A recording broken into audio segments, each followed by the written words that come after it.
Hi Cancer, welcome to your solar eclipse in Leo special with me, Raphael from Reydiant.reality. It's an absolute pleasure to have you. Thank you so much for being here. Thank you so much for joining me. So, the third and final eclipse. You're probably getting to the point where you're sick of these now. But don't be. Remember, these are big fated changes. They bring things into our lives and they provide the energy and the backdrop for us to really make the changes that we want in our lives. If you haven't already, because whilst we've got this last solar eclipse going on, we also have a period that I've affectionately called Retrogradia. I've posted a mini series. It's 3 parts long. The final one is quite long, so but I really believe it will give you some insight into what's going to happen. So, you know, you've got the 3 eclipses that will have created a lot of tension anyway, and then straight after you've got a 12-day, well, yeah, during as well this last eclipse, you'll have a 12-day period where we're going to have 6 planets retrograde. Be sure to check that out. If you haven't already, please don't forget to like, share and subscribe to the channel. Be appreciative of it. If you would like to book a personal tarot reading, you can do so on the email address below. With all the sales stuff done, let's get to your reading. So, Cancer, this is you. This is happening in Leo, right? So let's talk about that first. Leo is the heart. It's the spine. It's about what we're passionate about, what we want to put our heart and soul into. It's about joy. It's about creativity. It's about optimism. It's about fun and creativity and how we can inject more of those things into our lives. The other thing about Leo as well, it's a very brave sign. It's all about what your pride is. You know, when you put your pride or your heart and soul into something, you take pride in it. With a solar eclipse happening, you know, the sun is ruled by, Leo is ruled by the sun. So it's home in that sector, and that's a really good thing for you because it's in your 2nd house. So this this eclipse, this is the sun, this is the eclipse point, and this is this little guy here, is the Mercury Retrograde that's also happening in Leo. Now, it's worth mentioning that the Mercury Retrograde happening in Leo is going to start to bring the thought processes, it's going to start to bring your mind down into your heart, to really start to question yourself. What are your heart's desires? What do you truly want? What, you know, are you following your heart? Are you putting your heart and soul or your passion into something? Is there something that you have pride over? Now, Mercury does tend to wreak havoc with the communications, but the sun there is highlighting the thought process, and it's asking you to bring the sun consciousness into, it's, you know, it's focusing your consciousness in your mind, Mercury, into your heart, Leo. It's bringing that stuff all together so that you can really ask the questions that are fundamentally deep enough to reveal to you what your heart's desires truly are.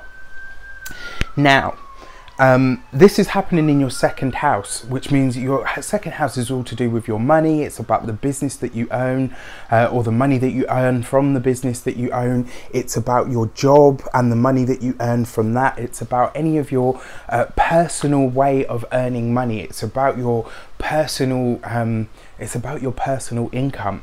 Now, this is great because the eclipse point, or any solar eclipse especially, is about an initiatory energy. It brings something into your life. It gives you a chance to, because the solar eclipse is accompanied by the new moon as well, and the new moon is a time of beginnings. It's a time to welcome things into your life. It's a time to bring in the things that you want and sow the seeds of the things that you want to grow in your life.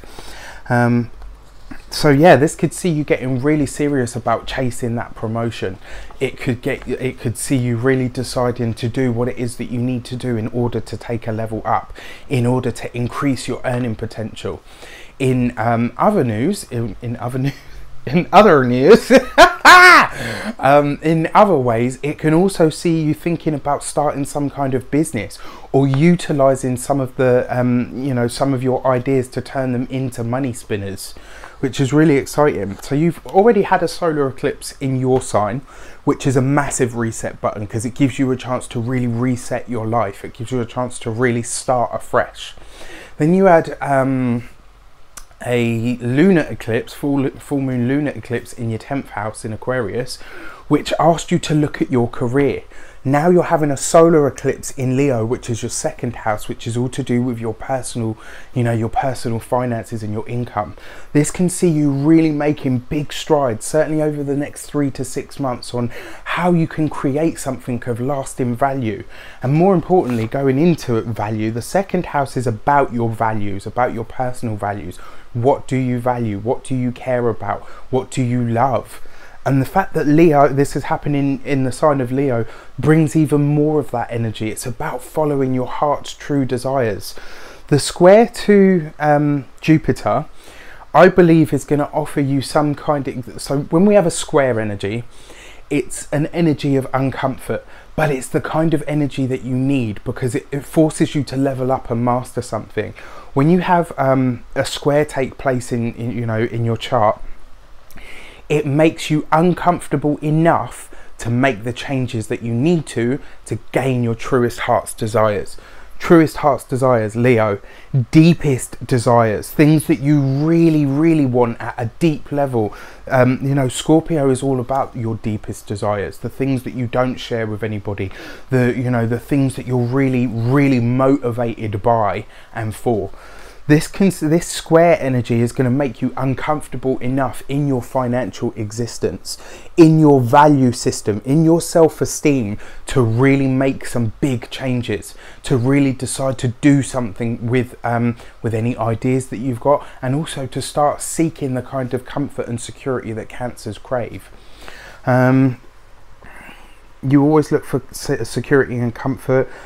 Nothing can offer you more security than something that you are deeply passionate about, because when you're deeply passionate about something, deep desire, passion, heart's desires and passion coupled in a square, that's going to make you uncomfortable enough with yourself to say, right, okay, I've got to do something now. I need to make something happen. And it will give you that energy. Then when Mars goes direct on the 26th, I think it is, of August, that's going to be real movement, when we'll really start to see big strides being able to be made. And then finally, it's about asking. So also, because Jupiter is in your 5th house and there's a square up going on there, this can see you asking yourself, how do I bring more creativity into what I do? Is there joy and fun and enjoyment and creativity and pleasure in what I do? And more importantly, how do what it may well also accompany is you having to take a back seat for some of that. So while everyone else is going out and doing this and spending money and having fun, it might see those things taking a back seat for you, but it's going to be by choice. And the fact that you're doing it by choice means that you're diverting that energy and that that extra expenditure or money towards something that's actually going to be building security for you in the future.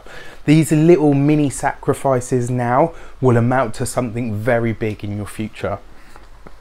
And then finally, I think it's worth mentioning as well, you've got an opposition in Aries and Libra, which is your which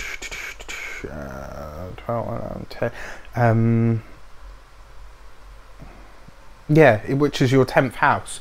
And so Aries is your 10th. And Libra is your 4th. So what's happening there is, for me, this kind of feels like you're going back to look at who you are in relation to any of the wounds that you might have.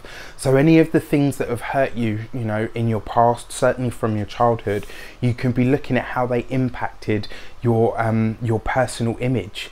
When people think about your family and or your parental relationships, what do people generally tend to think, and how do they see that stuff? And more importantly, how do you view yourself in relation to those things? So it's going to be a really exciting month for everybody. I mean, this energy, this eclipse can bring some truly amazing things. Let's see what the oh my gosh, I forgot to bless my notes in the reading.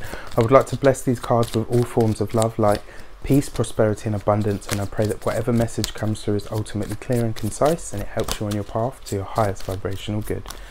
Okay, so You get the Temperance card. This is about patience. It's about blending things. So this, to me, it seems on several fronts you're going to be doing quite a lot. So, you know, with this square energy, it's about balancing your personal needs for fun, creativity and joy and pleasure with what you need to do in order to secure something more stable in your future. So the Temperance card is asking you to have patience. It's asking you, how do you bring together things that seem to be separate?